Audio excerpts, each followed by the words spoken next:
정말 감사합니다.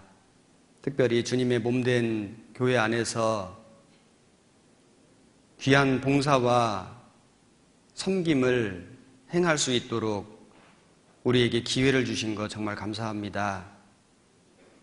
어제와 오늘 전국 방송 문서 미디어 수련회를 함께 하고 있습니다.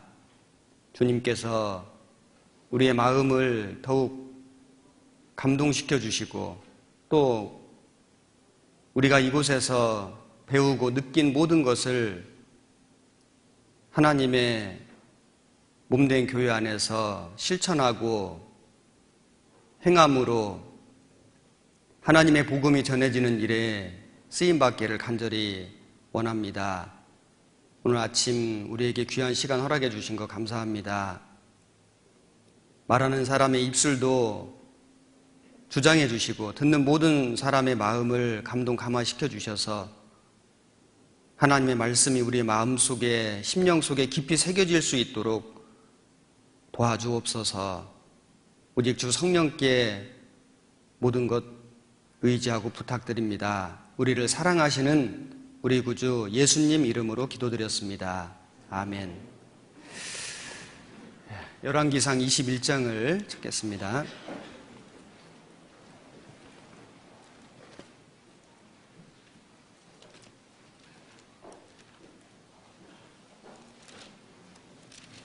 (21장) 20절 말씀부터 제가 몇 절 읽겠습니다.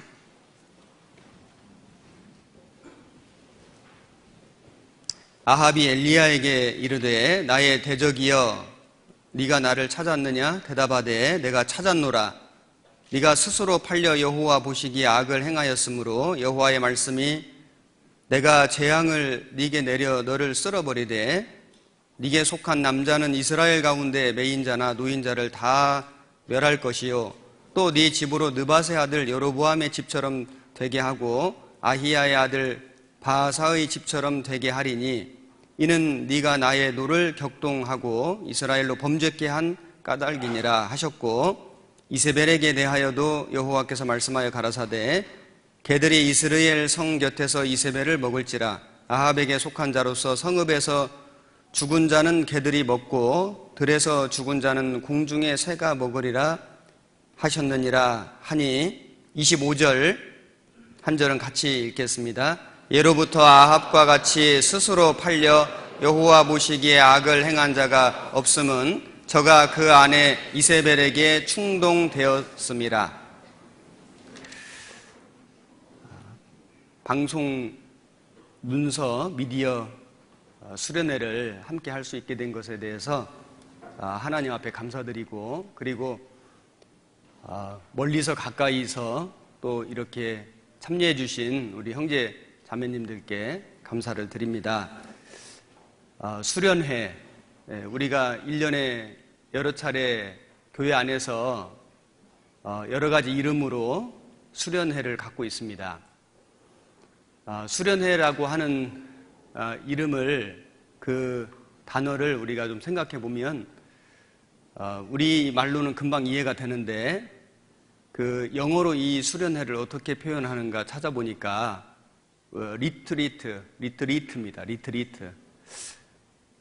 그런데 이 용어가 군사적인 용어로 주로 쓰이더라고요. 그래서 후퇴하다, 또 뒤로 물러나다, 철수하다 이런 뜻이거든요. 그래서 이것이 무슨 의미가 있길래 수련회라고 하는 의미로 쓰일까?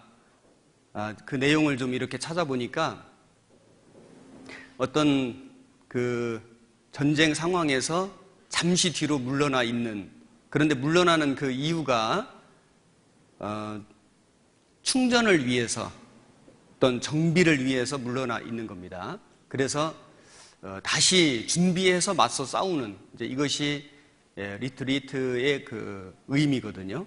이것이 이제 우리 종교적으로 쓰였을 때는 이제 수양, 수련 이제 이런 의미를 갖게 되는 겁니다. 그래서 우리 삶의 현장에서 우리가 영적 전쟁, 전투를 매일마다, 매 순간마다 치열하게 싸우고 있는데 그 삶의 현장에서 또 신앙생활의 현장에서 잠시 물러나서 우리가 조용한 가운데 자신을 돌아보고 그리고 수련하는 이제 이런 시간인데, 이 의미는 2보 전진을 위한 1보 후퇴다. 그래서 잠시 우리가 휴식을 취하고 또 서로 교제하고 새로운 것을 느끼고 또 배우는, 그래서 마치 그 배터리가 방전되기 전에 다시 충전하는, 그 충전을 하는 것은 더 귀하게 쓰임받기 위해서 우리가 충전을 하는 거잖아요. 그래서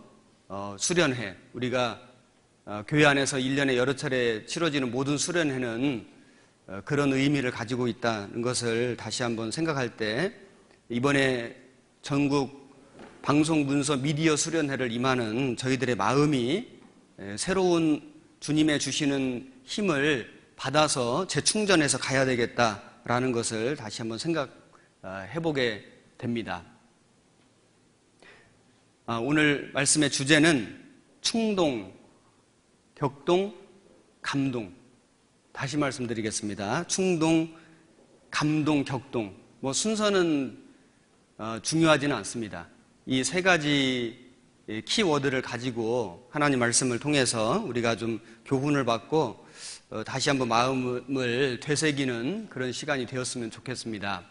우선 그 단어의 간단한 정의를 좀 내려보면, 충동이라고 하는 것은 어떤 일을 하도록 부추김을 받는 것. 물론 그 수동태로, 능동태로 쓰면은 남을 충동시키는 것도 되고, 수동태로 쓰면은 충동을 받는 것도 되는데, 주로 여기에서 오늘 제가 다룰 주제의 내용은 이제 수동적인 의미로 충동을 받는 것을 이야기하는 겁니다. 감동을 받는 것 또는 격동을 받는 것. 물론 나아가서는 또 우리가 다른 사람을 감동시키는, 또 격동시키는 이런 것까지도 생각해 볼 수 있습니다.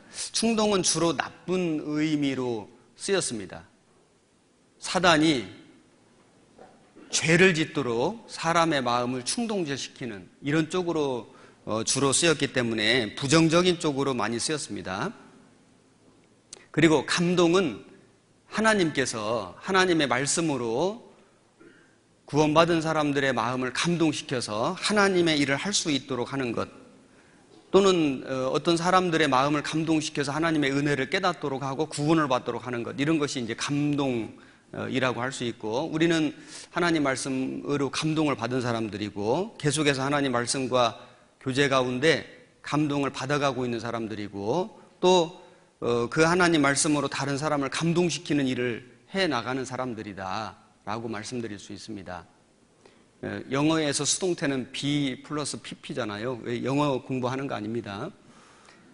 그런데 그 의미를 보면 그 be moved거든요. 그러니까 감동이라는 뜻이 그 움직임을 받는다는 거예요. 그냥 마음에서만 느끼는 것으로 끝나는 게 아니라 마음에서 느껴진 것이 어떤 그 삶의 변화로 나타나는 것.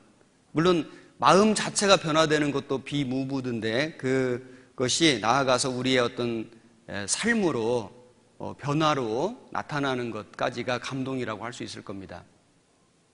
그리고 격동이라고 하는 것은 어떤 마음의 충동을 받아가지고 그래서 흥분이 되고 또 어떤 일을 하도록 만드는 것. 이 성경에서 격동이라고 하는 단어는 부정적인 쪽으로도 쓰였고 긍정적인 쪽으로도 쓰였거든요. 그래서 격동을 받아서 하나님을 대적하는 쪽으로 일한 사람도 있고, 격동을 받아서 하나님 영광 돌리는 쪽으로 일한 사람도 있는 겁니다. 그래서 우리는 하나님께 영향을 받아가지고 하나님의 영광을 돌리는 쪽으로 우리는 격동되어야 되는 것이고, 그런 삶을 살도록 노력해야 될 것입니다. 오늘 이 세 가지 키워드를 가지고 하나님 교훈을 좀 받아보겠습니다. 금방 우리가 읽은 열왕기상 21장의 말씀을 읽어보면 여기 사단에게 충동된 아주 대표적인 사람이 나오는데 아합 왕입니다. 그리고 그의 아내 이세벨이라고 할 수 있습니다. 아합 왕은 북이스라엘의 왕이었고 그는 하나님을 떠나서 하나님을 대적하고 우상을 숭배하고 백성들을 우상 숭배의 타락의 길로 인도했던 대표적인 왕입니다. 그리고 그의 아내 이세벨은 이방 공주였죠. 그는 바알 숭배자였습니다. 그래서 이세벨이 그 아합 왕을 계속 충동시켜가지고 하나님을 대적하도록 만들고 우상 숭배의 길로 빠지게 만들고, 그리고 지금 이 본문에서는 아무 죄가 없는 그 나봇을 죽이도록 만들었습니다. 이 나봇이라고 하는 사람이 있었는데 포도원을 가지고 있었고 그 포도원이 왕이 볼 때 매우 좋아 보였습니다. 그래서 아합 왕이 그 포도원을 가지고 싶어서 처음에 나봇에게 제안을 했습니다. 내가 돈으로 사거나 다른 포도원으로 바꿔줄 테니까 네가 가지고 있는 포도원을 내게 달라 그랬습니다. 그런데 그 성경을 읽어보면은 하나님께서 하나님이 주신 기업을 팔 수 없다라고 말씀하셨거든요. 이 나봇은 자기 재물을 지키려고 죽임을 당한 사람이 아니라 믿음을 지키려다가 죽임당한 사람인 겁니다. 그래서 나봇이 끝까지 그 포도원 파는 것을 거절했습니다. 그래서 이 아합 왕이 병이 났거든요. 사람이 어떤 일을 너무너무 하고 싶은데 할 수 없으면 마음 병이 나잖아요. 이 나봇 왕이 병이 나서 몸져 누웠습니다. 그 모습을 보고 이세벨이 말하기를 왕이 이제 이스라엘 나라를 다스리나이까? 이렇게 물었습니다. 이 말은 뭐냐면은 왕이 지금 한 나라의 왕이 되어가지고 고작 이 문제 하나 가지고 지금 이렇게 마음고생을 하고 누워 있습니까? 이제 왕으로서의 그 권리를 행사하십시오. 막 마음을 막 충동시킨 겁니다. 그리고는 말하기를 내가 이 문제를 해결해 드리겠습니다. 그리고는 이 이세벨이 사람을 보내가지고 이 나봇이 사는 고장에서 그 나봇을 이렇게 높이 올려놓고, 그러니까 나봇을 이렇게 띄워놓고, 그리고는 이제 나봇의 어떤 이 행위를 칭찬하는 듯 하다가 갑자기 이 불량배들이 나타나가지고 이 나봇이 하나님을 모독하고 왕을 모독한 사람이라고 이렇게 몰아붙이는 겁니다. 그래서 결국에는 사람들이 이 나봇을 끌어다가 돌로 쳐서 죽이거든요. 이 나봇이 죽임을 당했습니다. 물론 이세벨의 계략이었고 그 포도원을 탐난 그 아합 왕을 위해서 이세벨이 그런 악한 일을 한 겁니다.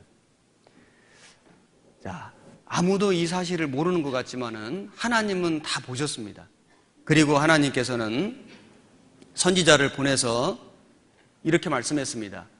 그 나봇이 그 피 흘려 죽은 그곳에서 아합 왕 너도 피 흘려 죽을 것이고 걔가 그 피를 핥을 것이다. 하나님 말씀 그대로 됐습니다. 그래서 이 아합과 이세벨은 이 죄에 충동이 되고 마귀에게 충동이 되어서 하나님을 대적한, 그리고 타락의 길로 달려간, 그리고 온 백성들을 바알을 섬기는 우상 숭배의 길로 빠져들게 한 대표적인 사람이 아합과 이세벨이라고 할 수 있습니다. 여기 20절을 보시면은 21장 20절을 제가 다시 읽겠습니다. 아합이 엘리야에게 이르되 나의 대적이여 네가 나를 찾았느냐? 대답하되 내가 찾았노라. 네가 스스로 팔려 여호와 보시기에 악을 행하였으므로.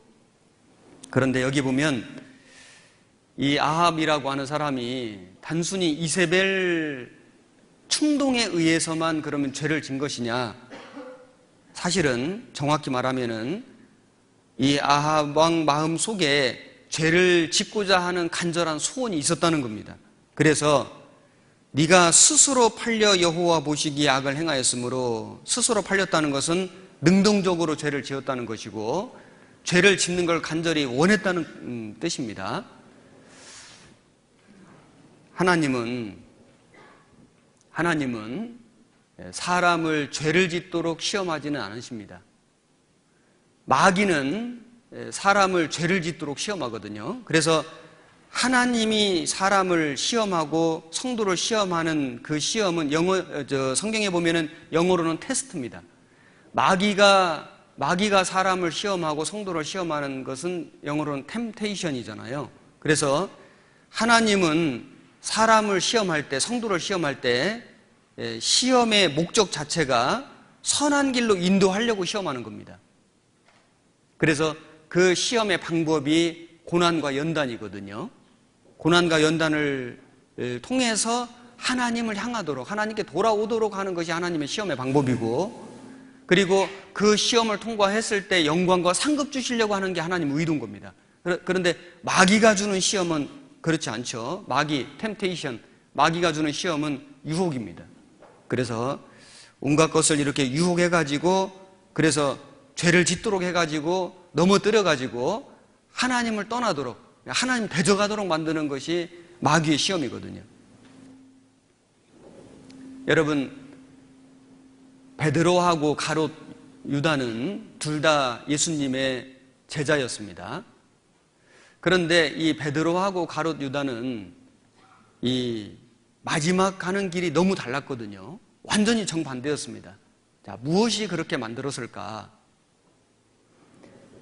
베드로도 3년 반을 예수님을 따라다녔고 가롯 유다도 3년 반 예수님 따라다녔습니다. 둘 다 예수님의 말씀을 들었고 기적을 봤거든요. 그런데 가롯 유다는 결국에 은30에 예수님을 팔았습니다. 물론 베드로도 예수님을 3번 부인하고 저주하는 죄를 저질렀죠. 그런데 한 사람은 비참하게 자살을 했고 한 사람은 다시 주님 앞에 쓰임을 받는 초대교회 기둥이 되는 그런 사람이 됐습니다. 자, 왜 이렇게 다른 결과를 가져왔을까? 두 사람이 근본적으로 다른 게 있거든요. 근본적으로. 베드로는 비록 예수님을 부인하고 저주하긴 했지만은 베드로 마음 속에는 참으로 주님을 사랑하는 마음이 있었습니다. 그러니까 베드로는 한 번도 내가 기회가 되면은 예수님을 부인해야지, 내가 기회 되면 예수님 저주해야지, 이런 생각을 해본 적이 없습니다.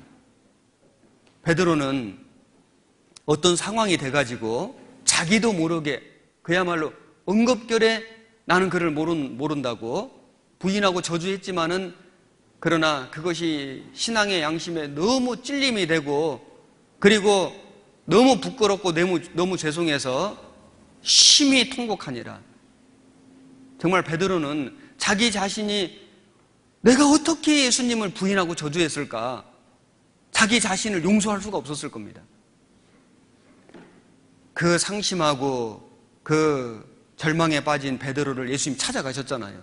그래서 네가 나를 사랑하느냐 3번 물으시고 그를 회복시켜 주시고 그를 주님의 사랑을 전하는 사도로 삼으셨습니다. 그런데 가룟 유다는 한 번도 예수님을 사랑해 본 적이 없습니다. 예수님을 주님이라고 불러본 적도 없거든요. 성경을 읽어보면 가룟 유다는 돈을 사랑했다고 되어 있습니다. 그래서 유다는 저는 도적이라 돈 괴를 막고 거기 넣는 것을 훔쳐가미러라. 그러니까 유다는 이 마음속에 늘 돈을 사랑하고 기회만 되면은 돈을 훔쳐가고, 그리고 예수님을 통해서 뭔가 큰 어떤 재물을 얻어보려는, 부를 누려보려는 그런 마음이 있었습니다. 그런 마음으로 주님을 쫓아간 겁니다. 근본적으로 두 사람은 전혀 달랐다고 할 수 있습니다. 그래서 이 마귀가 베드로도 충동하고 또 가룟 유다도 충동했잖아요. 그런데 가룟 유다 마음속에는 죄를 짓고자 하는 소원이 있었기 때문에 완전히 넘어간 것이고, 베드로는 주님을 사랑했기 때문에 유혹은 받았지만은 결국에는 넘어졌지만 주님이 이렇게 세우셨잖아요. 회복시켜 주셨잖아요. 마귀는 사람을 충동합니다. 마귀는 구원받은 성도들도 충동합니다. 근데 우리 마음속에 근본적으로 어떤 마음을 가지고 있느냐에 따라서 그 충동에 넘어갈 수도 있고 그 충동을 이길 수도 있거든요. 우리 시대는 우리를 충동하는 많은 것들이 우리 주변에 정말 무궁무진하게 널려있는 시대라고 할 수 있습니다. 그래서 우리 시대는 특별히 이 문화가 발달된 시대잖아요. 대중문화, 매스미디어, 이 매스컬처라고 하는 이 주로 어떤 이 대중 매체를 통해서 이 문화가 전파되는 시대. 그래서 이 어떤 물질 문화가 발달되고 또 그 여러 가지 어떤 대중 매체들이 이 미디어의 어떤 그런 도구들이 계속해서 발달되고, 그래서 우리 시대는 정말 인터넷을 통해서 전 세계를 동시에 하나로 묶을 수 있는, 그래서 세계 곳곳에 어느 곳이든지 다 가서 볼 수 있는, 모든 자료를 다 찾아볼 수 있는 그런 시대이기 때문에 우리 시대는 사람을 충동시키는 것들이 아주 주변에 널려있는 무궁무진한 시대라고 할 수 있습니다. 사람마다 나를 충동해서 넘어뜨리는, 그래서 타락의 길로 빠지게 하는 자기의 이세벨이 있을 수 있거든요. 아합에게는 자기 아내 이세벨이 자기를 충동시켜서 타락케 하는 그런 존재였습니다. 모든 사람에게는 나를 충동해서 죄로 끌고 가는, 그래서 하나님께 멀어지게 만드는 나의 자기의 이세벨이 있을 수 있거든요. 사람마다 어떤 사람은 명예심이 강한 사람도 있습니다. 자기 이름을 드러내려고 하는, 마귀는 사람의 마음을 어느 정도 알거든요. 그 사람이 무엇에 약한지를 마귀가 어느 정도 알거든요. 마귀로 틈을 타지 못하게 하라. 마귀는 틈을 정확하게 알고 있기 때문에 그 틈으로 들어오는 겁니다. 사람은 차를 타고 다니잖아요. 마귀는 뭘 타고 다녀요? 틈을 타고 다니거든요. 제가 경북 상주라는 곳에 5년 이 전도를 했었는데, 그것은 농촌 도시였습니다. 교회당이 좀 이렇게 외곽에 한적한 곳에 있었기 때문에 주변에 과수원도 있고 그랬습니다. 그래서 가끔 뱀이 출몰해요. 그런데 뱀이 마당까지 오는 것까지는 제가 허락하겠는데, 허락한다고 오는 건 아니고 허락 안 한다고 안 오는 건 아니지만은 봐주겠는데, 어느 날은 뱀이 현관으로 들어와요. 로비까지 들어옵니다. 아마 굉장히 교제를 사모하는 뱀인 것 같아요. 그런데 이 뱀을 이제 위험하니까, 저는 사실 뱀에 대해서 잘 모르는데, 이제 위험하니까 이제 이게 독이 있는 뱀인지 아닌 뱀인지는 잘 모르지만, 어쨌든 뱀이 들어오니까 이제 이게 사실 좀 겁도 나고, 쫓아내야 되니까 이제 막대기로 이렇게 막 뱀을 이렇게 이제 이렇게 쫓아내면은 뱀이 하여튼 이렇게 이제 이 배로 이렇게 막 기어서 이제 이렇게 가는데, 뱀을 좀 잡아보려고 이제 밖에 나가서 해보면은 분명히 뱀이 갈 곳이 없는데 갑자기 사라졌어요. 갑자기 사라졌어요. 그래서 분명히 금방 조금 전에 있었는데 뱀이 사라진 거예요. 나중에 보면은 정말 뱀 몸뚱아리보다 더 작은 틈으로 뱀이 들어가 버린 거예요. 야, 뱀이 틈을 타는 것이 정말 확실하구나. 틈을 타지 못하게 하라. 정말 작은 틈으로 뱀이 들어가거든요. 여러분, 사람의 마음 속에 틈이 있습니다. 내가 쉽게 마음에 충동되는 죄가 있거든요. 어떤 사람은 명예심, 자기 이름 드러내는 쪽으로 이게 틈이 있는 거예요. 그래서 좀 자기를 좀 알아주면은 좀 기고만장하고 좋아하고 열심히 일하고, 자기를 좀 안 알아주면은, 몰라주면은, 공로로 인정 안 해주면은 의기소침하고, 그리고 하던 일도 안 하려고 하고, 이제 이건 명예심 쪽으로 틈이 벌어져 있는 거잖아요. 어떤 사람들은 이성의 정욕에 약할 수 있습니다. 대표적인 사람이 성경에 삼손 같은 사람 있잖아요. 하나님이 삼손, 샘슨이지, 영어로 샘소나이트가 삼손 이름에서 온 거 아시죠? 아주 튼튼하고 견고한 가방. 제가 협찬 받은 거 없습니다. 그런데 그 삼손이 얼마나 하나님께 놀라운 그 힘을 받았잖아요. 정말 어마어마한 힘을 가진 사람이 삼손이었습니다. 그런데 그 어마어마한 놀라운 힘을 그 하나님께 부여받은 삼손이 그렇게 비참하게, 그렇게 나약하게 된 이유가 뭐였습니까? 들릴라였습니다. 들릴라의 무릎을 베고 잠든 거예요. 결국에는 눈이 뽑혔습니다. 빛을 잃었습니다. 그는 정말 귀한 간증, 귀한 삶을 살 수 있었는데, 그런데 그는 너무나 부끄러운 간증을 하게 됐고 아주 불행한 삶을 살게 된 사람이 되었습니다. 이성의 정욕에 특별히 좀 유혹을 잘 받는 사람, 그런 쪽으로 좀 틈이 벌어져 있다고 할 수 있거든요. 세상 잡기에 좀 능한 사람이 있습니다. 뭘 해도 잘해요. 이렇게 화투 같은 걸 돌려도 이렇게 쫙 펴지는 사람 있잖아요.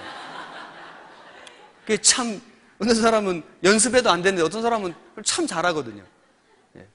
뭘 이렇게 바둑, 장기, 또 당구, 이런 거를 몇 번 하면은 또 잘하는 사람도 있거든요. 그런 쪽으로 또 관심도 많고, 또 그걸 좋아하고, 또 구원받기 전에 그런 쪽으로 많이 이렇게 좀 세상 말로 놀아본 사람도 있거든요. 그런데 구원받은 이후에도 그런 쪽으로 이렇게 좀 틈이 벌어져 있어가지고 자꾸 유혹을 받는, 그래서 좀 그런 쪽으로 넘어지는 일이 좀 있는 그런 분들이 또 있을 수 있거든요. 어쨌든 사람마다 틈이 없는 사람은 없습니다. 그런데 놀라운 것은 마귀가 그 틈을 너무나 잘 알고 있다는 거예요. 그래서 그 마귀는 구원받은 사람을 지켜보고 그 사람의 틈이 무엇인지를 보고 계속해서 집중적으로 충동질을 한다는 겁니다. 그래서 하나님을 떠나도록, 하나님의 일을 할 수 없도록, 완전히 신앙을 망치도록 그렇게 만드는 것이 마귀의 충동질입니다. 우리는 신앙생활 가운데에서 마귀가 부지런하게 쉴 새 없이 나를 충동질하고 있다는 것을 매일마다, 매 순간마다 느끼고 살아갑니다. 특별히 우리 시대는 조금 전에 말씀드린 것처럼 이 대중문화라고 하는 것들이 정말 너무나 엄청난 힘으로 우리 주변에 지금 자리 잡고 있습니다. 우리는 지금 그런 매스미디어의 영향력 아래 살고 있고, 그런 것들이 지배하고 있는 세상 속에 살고 있기 때문에 물리적으로 벗어날 수는 없거든요. 그런 대중 매체들을 통해서 계속해서 사람들의 마음을 충동질하고, 그래서 구원받지 못한 사람들은 계속 죄 속으로 빠져들도록, 타락하도록 만들고, 하나님을 찾지 못하도록, 그리고 하나님을 찾더라도 잘못 찾도록 만드는 게 마귀의 역사고, 구원받은 사람들에게도 계속해서 충동질을 해서 그 영성을 흐리도록, 그래서 그 마음에 불순한 것이 들어오고 결국에는 혼합이 되고 결국에는 하나님을 온전히 섬길 수 없도록 만드는 것이 오늘날 대중매체, 대중문화를 통해서 마귀가 사람들을 충동질하는 방법이라고 할 수 있을 겁니다. 지금 제가 통계를 보니까 한 가구당 하루에 텔레비전을 보는 평균 시간이 8시간 34분이래요. 그러니까 한 가구, 한 집에 텔레비전이 켜 있는 시간이 8시간 34분.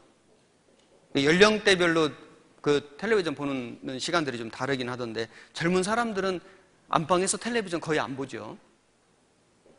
지금은 이제 인터넷 시대입니다. 그리고 더 심각한 것이 이제 인터넷 중독, 요즘에는 이제 스마트폰 중독이죠. 그래서 여기 그 인터넷 중독 증상을 제가 여기 좀 적어왔는데, 낮과 밤의 구분이 모호해진다. 학업과 업무의 성과가 떨어진다. 일반적인 대인관계가 줄어든다. 현실 세계보다 가상현실 속의 관계를 더 신뢰한다. 인터넷 사용 시간을 허위로 말한다. 너 인터넷 얼마 해? 줄여서 말한다는 거예요. 그 중독입니다. 그리고 착시나 환시로 게임 상황을 체험한다. 폭언과 공격적인 행동이 많아진다. 그래서 지금 이 우리나라, 특히 우리나라는 정말 그 IT 강국이잖아요. 그러다 보니까 스마트폰 중독이 아주 심각한데, 전 세계 18개 나라에 18세에서 30세, 그러니까 청소년이라고 할 수 있겠죠.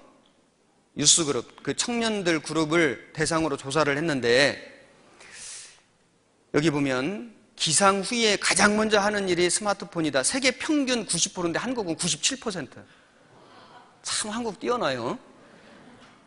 무의식적으로 이메일이나 문자 메시지 확인을 위해 스마트폰을 확인한다. 세계 평균 60%인데 한국은 77%. 스마트폰을 지속적으로 확인할 수 없는 상황에 처할 경우 신체 일부를 잃은 듯한 느낌을 갖는 그 사람이 세계 평균 40%인데 한국은 77%. 그래서 이 스마트폰 중독 테스트하는 방법 중에 첫 번째, 화장실 갈 때 스마트폰 가지고 간다. 중독 초기 증상입니다. 주머니에 스마트폰 없으면 패닉 상태 된다. 중증이죠. 여러 가지가 있는데, 지금 그 우리가 이 오늘날의 그 현대 그 어떤 도구들, 우리 시대의 뭐 컴퓨터라든지 인터넷이라든지 스마트폰을 사실 떠나서는 살 수 없는 시대가 됐잖아요. 공부를 할 수도 없고 일을 할 수도 없고 신앙생활도 사실은 이런 모든 것들을 통해서 하는데, 우리는 이런 문명의 이기를 어떻게 사용해야 할 것인가, 이것이 이제 우리에게 주어진 과제고 명제라고 할 수 있습니다. 우리는 사단 마귀는 이런 대중매체, 오늘날의 그런 그 대중문화를 통해서 사람을 충동시키고, 그래서 그 죄를 짓도록, 타락의 길로 빠져들도록 만드는 것이 사단의 역사라면은, 구원받은 그리스도인들은 이런 그 문명의 이기, 그런 그 문명의 도구를 사용해서 오히려 하나님의 주시는 감동을 받고 그 하나님의 말씀을 전함으로 감동을 전하는 사람들이 되어야 한다라고 정리할 수 있습니다. 그 아이폰, 뭐 물론 아이패드, 애플사를 그 창업한 사람이 스티븐 잡스인데, 그 아이폰에 보면 그 로고가 뭔지 아시죠? 그 회사 이름이 애플이잖아요, 그죠? 애플. 사과인데, 그런데 온전한 사과가 아니에요. 어떻게 생겼죠? 한 입 베어 먹었죠. 그래서 이것은 누군가 한 말인데 일리가 있는 것 같아서 제가 소개를 한다면은, 이 사과가 선악과를 의미하는데 한 입을 베어 먹었는데도 불구하고 여전히 살아있다. 그러므로 인간은 위대하다. 뭐 이런 그 어떤 의미가 있다는, 그건 어떤 사람의 말이에요. 하지만은 생각해보니까 평소에는 아무 생각 없이 봤는데 그 말을 듣고 보니까 그 그럴듯한 해석이라고 생각이 됩니다. 정말 그 사단 마귀가 오늘날 문명의 이기를 통해서 정말 그 하나님을 망각하도록, 그리고 하나님을 찾지 못하도록, 오직 눈에 보이는 이 세상과 재미와 육신의 쾌락과 즐거움만 추구하고 살아가도록 충동질하고 있는 것만큼은 틀림없는 사실입니다. 자, 우리가 그런 그 사단 마귀의 충동, 오늘날 그런 물질 문명의 그런 그 죄를 짓도록 만드는 충동을 이겨내기 위해서, 극복하기 위해서 우리는 무엇을 어떻게 해야 할까? 하나님의 말씀에 감동을 받는 것입니다. 마태복음 11장을 찾겠습니다.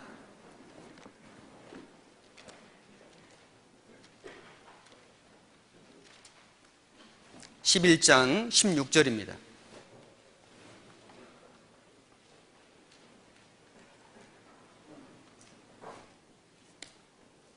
16절, 17절 두 절을 같이 읽겠습니다. 귀 있는 자는 들을지어다.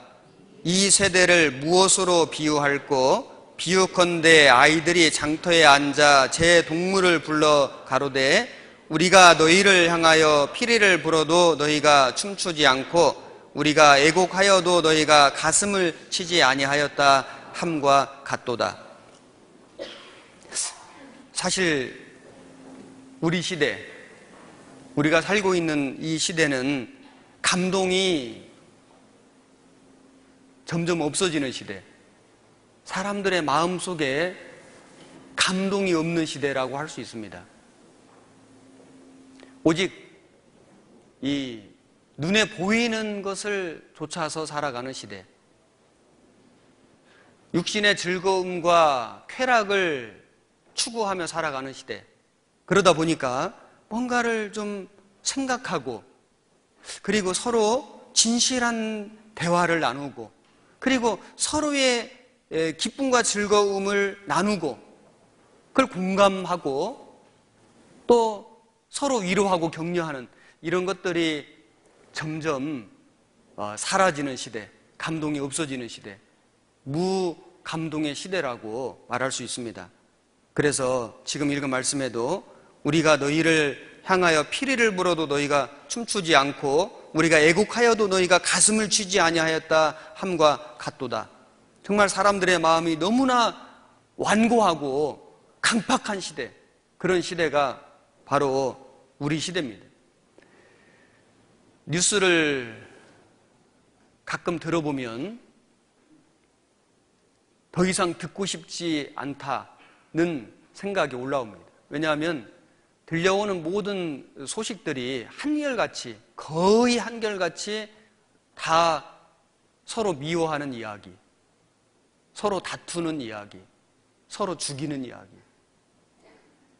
개인과 개인, 가정과 가정, 그리고 나라와 나라, 민족과 민족, 온 우리나라뿐만 아니라 세계의 모든 소식들이 전부 미워하고 다투고 전쟁하는 소식들이 거의 전부입니다.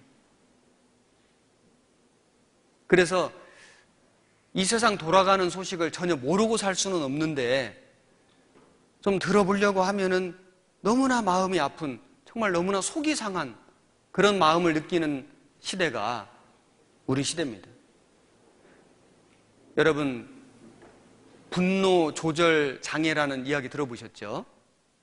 사람들이 참지를 못하는 거예요. 그래서 자기 자동차를 추월했다고 그 뒤따라 가가지고 세워놓고 그 야구방망이 막 휘두르고, 그리고 차에 결함이 있다고 해가지고 그 골프채로 막 차 부수고 하는 뭐 이런 이야기 많이 들어보셨죠? 그런 이야기는 뭐 비일비재합니다. 정말 하루에도 뭐 그런 일들은 수도 없이 일어나거든요.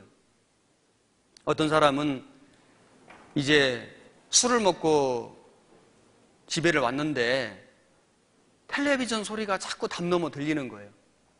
그래서 기분도 울적하고, 뭐 직장 문제, 뭐 경제적인 문제, 여러 가지 문제 때문에 고민하면서 술을 좀 마셨는데 자꾸 신경이 쓰이고 거슬리는 겁니다. 마음이 이제 상해 있기 때문에.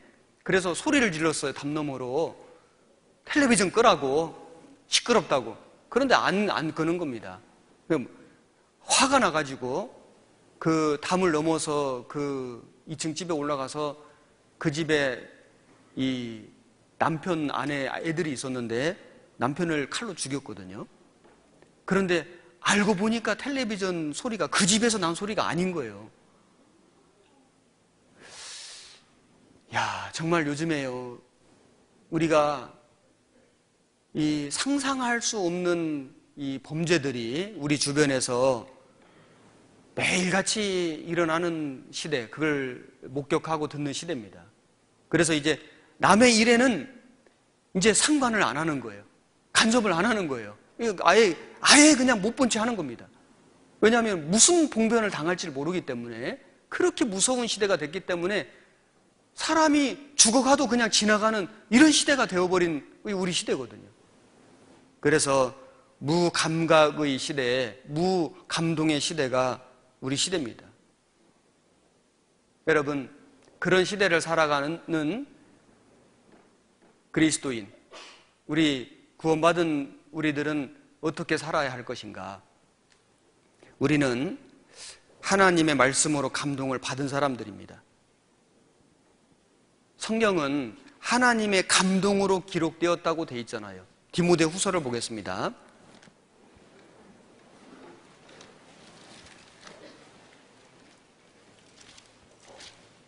디모데후서 3장 16절입니다.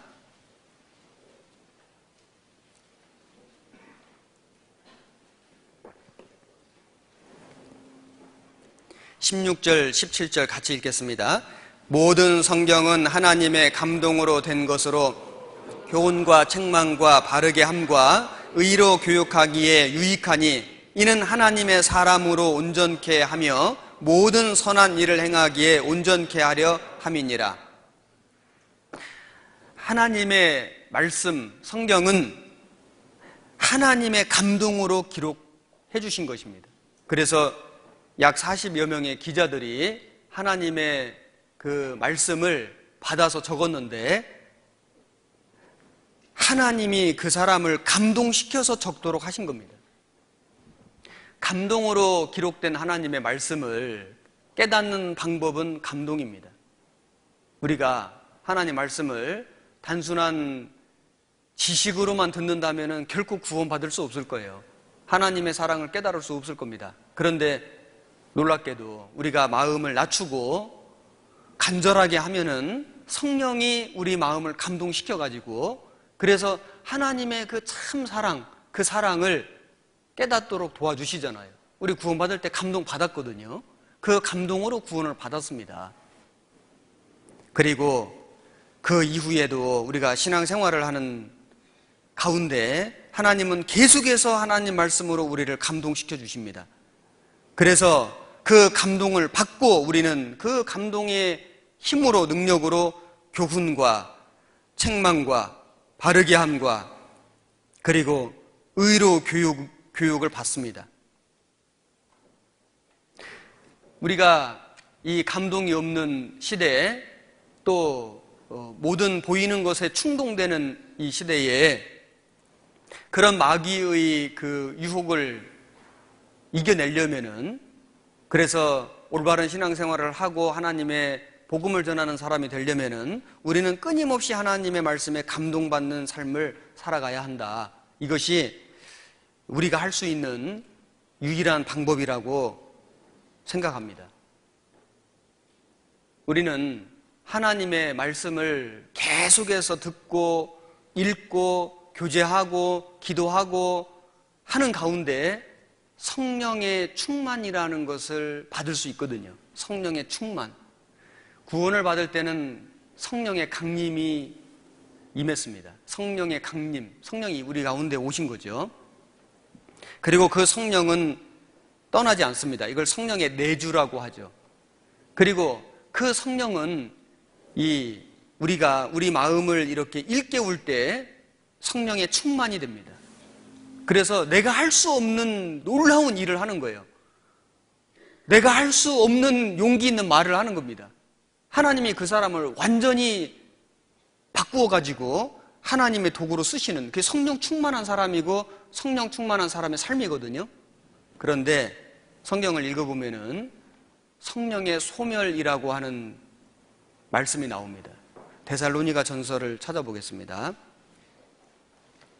데살로니가 전서 5장 19절입니다.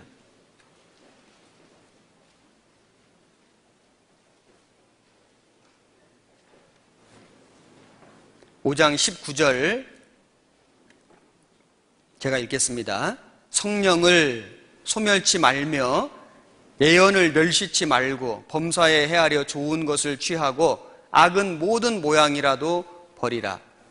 여기 보면 성령을 소멸치 말며, 이 말씀은 성령의 강림, 성령의 내주, 우리 가운데 오신 성령이 사라진다, 나간다 그 뜻이 아니고 성령의 불길이 점점 꺼진다, 불길이 약해진다. 그래서 이 성령의 불꽃이 탁 올라야 되는데, 충만되어야 되는데 그 성령이 점점 불길이 꺼져서 나중에는 없는 것처럼 되는, 이게 소멸이거든요. 성령을 소멸치 말며, 성령이 소멸될 수 있기 때문에 이렇게 말씀하신 겁니다.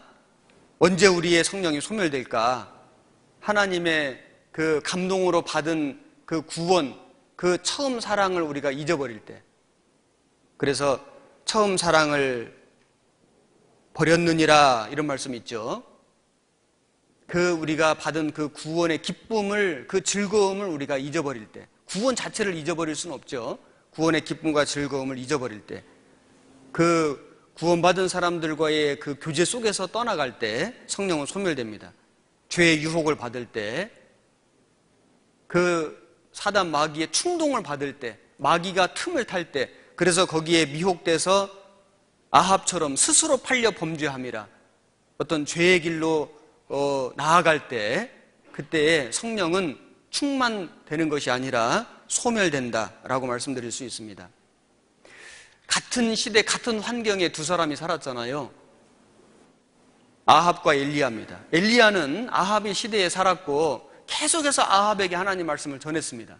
여러분, 우리는 간혹 어떤 죄를 짓게 될 때, 죄의 충동이 되어서 그 죄와 타협할 때, 그리고 그 죄를 버리지 못할 때, 계속해서 그 죄를 고집하고 살아갈 때 우리의 마음속에 이런 변명이 때로는 올라오죠. 하나님, 시대를 보십시오. 이 시대는 이렇게 하지 않으면 살 수 없는 시대입니다. 보십시오. 주변에 전부 이런 거 천지입니다. 어떻게 우리가 세상 사람들과 완전히 다르게 살 수 있습니까? 우리도 좀 적당하게 살아야 되지 않겠습니까? 우리는 가끔 우리의 마음속에서 그런 그 변명이 올라온다는 것을 느낍니다. 때로는 그것을 우리의 입술로 말할 수도 있습니다. 그걸 핑계대고 죄를 정리하지 않고 계속해서 그걸 고집하고 살아갈 수도 있습니다. 그런데 생각해 보세요. 아합과 엘리야는 같은 시대에 살았습니다. 그 바알 우상 숭배하는 시대입니다. 하나님을 다 떠난 시대입니다. 그리고 왕의 권력은 절대적이었습니다. 그 아합이 바알 우상 숭배자였습니다. 아주 악한 왕이었습니다. 아주 무자비한 왕이었습니다. 그런 시대에 살았음에도 불구하고 엘리야는 하나님의 사람이었습니다. 엘리야는 하나님 말씀을 들었습니다. 하나님께 감동을 받았고, 엘리야는 그 아합 왕 앞에 나아가서 하나님 말씀을 전했고 하나님 말씀으로 책망했습니다. 심판을 예언했습니다. 보십시오. 같은 시대였습니다. 같은 환경이었습니다. 그런데 한 사람은 이세벨 충동받아서 완전히 죄악된 길로 치달았습니다. 온 백성을 아주 우상 숭배의 길로 빠뜨렸습니다.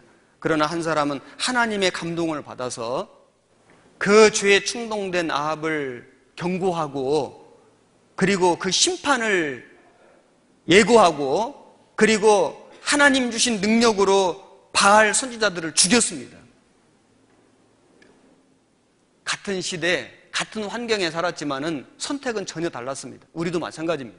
우리는 너무나 이 죄가 충만하고 정말 사단이 충동질하는 시대에 살고 있는 것은 맞습니다. 그러나 어떤 사람은 그 죄의 그 사단에 충동되어서 죄악된 길로 나아가지만은, 어떤 사람은 그 시대 엘리야처럼 하나님의 감동을 받아서 그 죄의 충동을 이길 뿐만 아니라 그 죄에 충동된 사람들을 경고하고 심판을 예고하고 예언하고, 그리고 하나님의 사랑으로 건질 수도 있습니다. 우리는 아합과 같은 삶이 아니라 엘리야 같은 삶을 본받아서 살아가야 됩니다. 그렇게 할 수 있는 방법은, 비결은 하나님의 말씀에 감동을 우리가 끊임없이 받는 것입니다. 하나님은 하나님의 말씀에 감동을 받는 사람들을 통해서 역사하셨습니다. 타고난 능력이 크다거나 좋은 조건과 어떤 스펙을 가졌거나 그런 그 특출난 어떤 타고난 재주를 가진 사람을 쓰신 것이 아니라 그런 것이 없을지라도 하나님의 감동을 받은 사람들을 통해서 지금까지 역사하셨습니다. 지금도 마찬가지입니다. 사무엘상을 보겠습니다.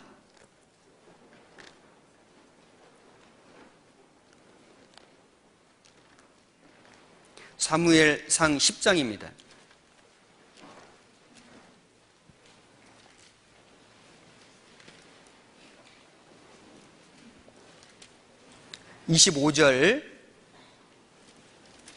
25절부터 제가 읽겠습니다. 사무엘이 나라의 제도를 백성에게 말하고 책에 기록하여 여호와 앞에 두고 모든 백성을 각기 집으로 보내매 사울도 기브와 자기 집으로 갈 때에 마음이 하나님께 감동된 유력한 자들은 그와 함께 갔어도 어떤 비류는 가로되 이 사람이 어떻게 우리를 구원하겠느냐 하고 멸시하며 예물을 드리지 아니하니라. 그러나 그는 잠잠하였더라. 여기 사울이 왕이 될 때 모습이 나옵니다. 사울이 처음에 왕이 될 때 겸손했습니다. 그를 기름 부으려고 찾아보니까 안 보이는 겁니다. 행구 사이에 숨었습니다. 사울이 그 처음 하나님 앞에 부름받을 때 그 모습, 그 마음을 지켰더라면 그는 전혀 다른 인생을 살았을 겁니다. 그는 그러지 못했습니다. 우리도 마찬가지죠. 여러분, 우리가 처음 하나님 앞에 구원받을 때의 그 모습, 그 마음을 우리가 지킬 수만 있다면, 그 마음을 끝까지 가지고 갈 수 있다면 우리는 틀림없이 우리 신앙에 성공할 것입니다. 성공의 비결 중에 하나입니다. 처음처럼. 그 술 제목이 아니에요. 처음처럼. 우리의 마음, 우리의 믿음, 처음 하나님께 부름받을 그때의 그 모습, 그것을 끝까지 지키는 것이 우리 신앙생활의 중요한 비결 중에 하나입니다. 여기에 보면은 사울을 이제 기름을 부어서 왕으로 삼았는데 그 백성들의 반응이 두 종류였습니다. 어떤 사람들은 그 사울과 함께 갔어도 26절에 그렇게 돼 있죠. 사울도 기브와 자기 집으로 갈 때에 마음이 하나님께 감동된 유력한 자들은 그와 함께 갔어도, 사울과 함께 갔다는 것은 그 사울이 그 왕이 된 것을 인정하고 그걸 받아들이고 그것을 좋게 생각하고 그리고 그 사울과 함께 할 것을 다짐한 겁니다. 그래서 동행한 거잖아요. 누가 그 사울과 함께 동행하였느냐? 하나님께 감동된 사람들. 그 사람들은 사울을 왕으로 인정하고 그 사울과 함께 하였습니다. 그러나 또 다른 한 사람들이 있었는데 27절이죠.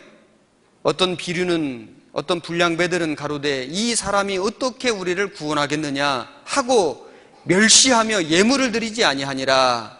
그러나 그는 잠잠하였더라. 이 베냐민 지파는 다른 지파보다 좀 약했습니다. 이런 지파에서 나온 이 이름 없는 이 사람이 어떻게 우리나라를, 우리 민족을 지키겠느냐 하고 멸시하고 예물을 드리지 아니하니라. 사실 사울은 그 당시에 사울 자신도 자기를 아주 작은 사람이라고 얘기를 했습니다. 그러나 하나님은 그 사울을 왕으로 삼았거든요. 그 사울 왕이 이런 멸시를 받고도 잠잠했다는 것은 마음이 겸손했거든요. 사울의 처음은 좋았습니다. 지금도 하나님의 어떤 역사가 나타날 때 두 종류의 사람이 있다고 할 수 있습니다. 하나님이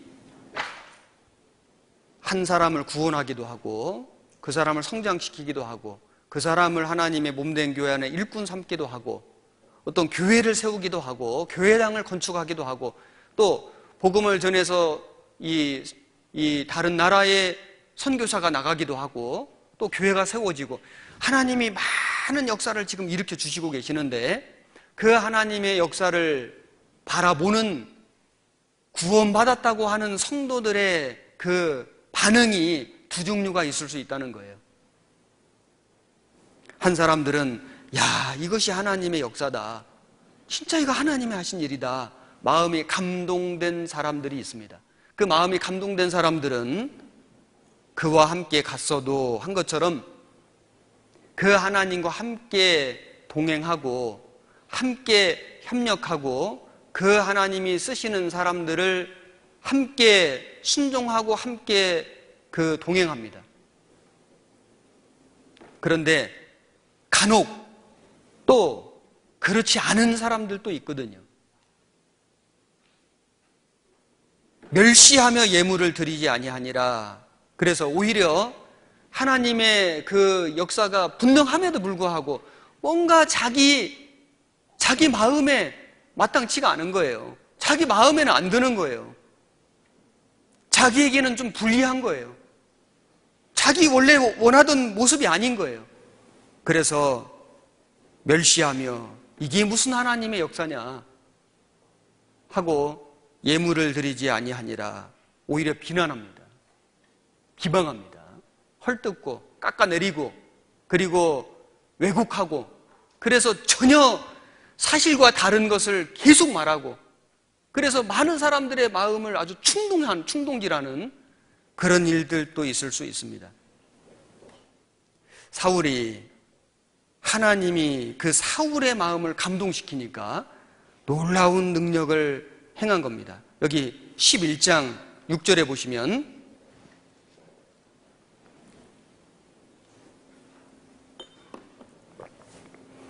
사울이 이 말을 들을 때에 하나님의 신에게 크게 감동되매 그 노가 크게 일어나서 한 결이 소를 취하여 각을 뜨고 사자의 손으로 그것을 이스라엘 모든 지경에 두루 보내어 가로되 누구든지 나와서 사울과 사무엘을 쫓지 아니하면 그 소들도 이와 같이 하리라 하였더니 여호와의 두려움이 백성에게 임하매 그들이 한 사람같이 나온지라.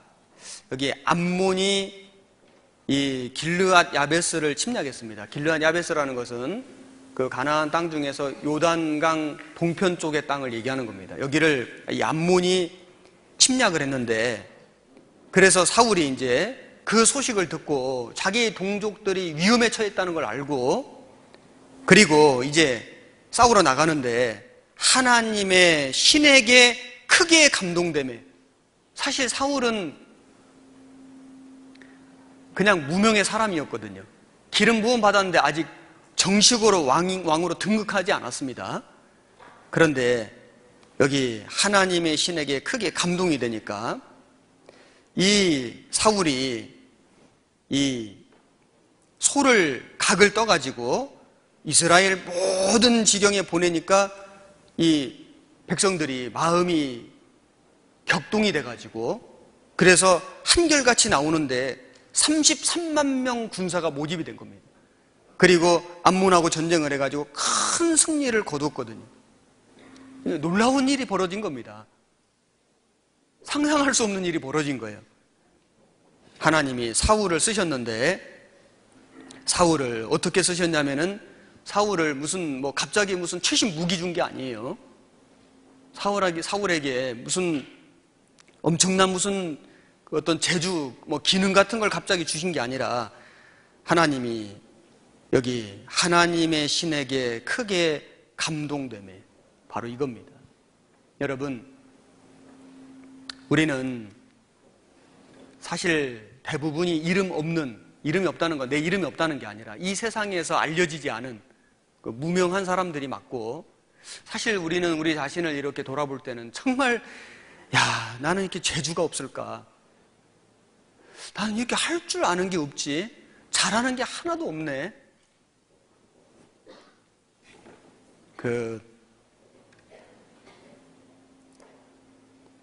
우리가 우리를 볼 때도 그렇게 느껴지는데 다른 사람이 나를 볼 때, 하나님이 나를 보실 때는 오죽하겠습니까? 며칠 전에 서울교회 청년회 암송 모두회를 하는데, 그 중에 한 연극을 공연했는데, 거기 주인공 이름이 나평범이에요. 나평범 자매인데, 너무 평범한 겁니다. 이름이 나평범인데, 그런데 다른 형제 자매들은 말도 잘하고 부침성도 좋고 아주 활달하고, 그리고 뭐 이런저런 재주들이 너무 좋은 거예요. 열심도 너무 있는 거예요. 이 나평범 자매는 할 줄 아는 게 하나도 없는 거예요. 그래서 그렇게 실망하고 시리에 빠져 있는데, 그런데 그 나평범 자매가 잘하는 게 하나 있었습니다. 뭐냐면 늘 기도하는 거였거든요. 그래서 항상 그냥 하나님께 기도했습니다. 그런데 놀랍게도 그 재주 많은 그 활발하고 활달한 자매들이 그 붙들어주지 못했던 새로 구원받은 어떤 자매가 이 나평범 자매의 그 작은 기도 소리 때문에 나중에 마음을 돌이켜서 교제로 돌아오고, 그리고 막 어떤 청년들은 그렇게 열심히 이 전도지를 나눠주고, 그래서 뭐 금방 동의나고 막 이렇게 하는데, 나평범 자매는 한 사람 줬거든요. 겨우 한 사람. 그런데 그것도 그냥 말도 제대로 못하고 이렇게 준 그 전단지를 보고 어떤 사람이 말씀 들으러 이렇게 돌아오고, 이런 역사를 이렇게 이제 그 연극 속에서 보여줬는데, 그래서 그걸 보면서도 참 마음이 감동됐습니다. 요즘에는 감동받을 일이 진짜 많은 것 같아요.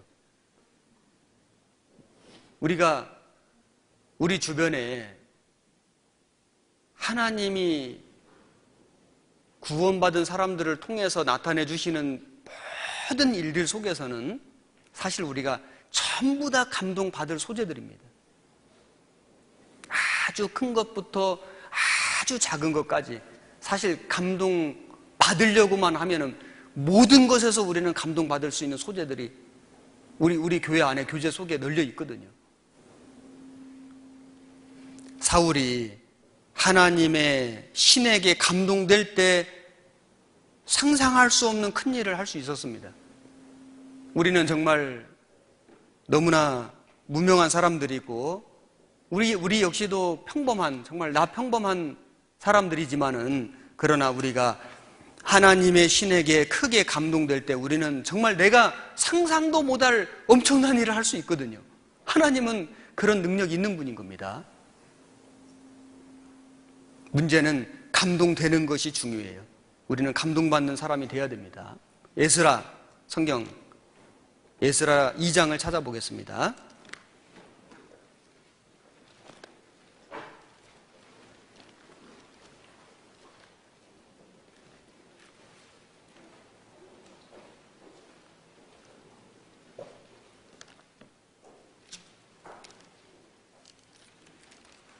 에스라 2장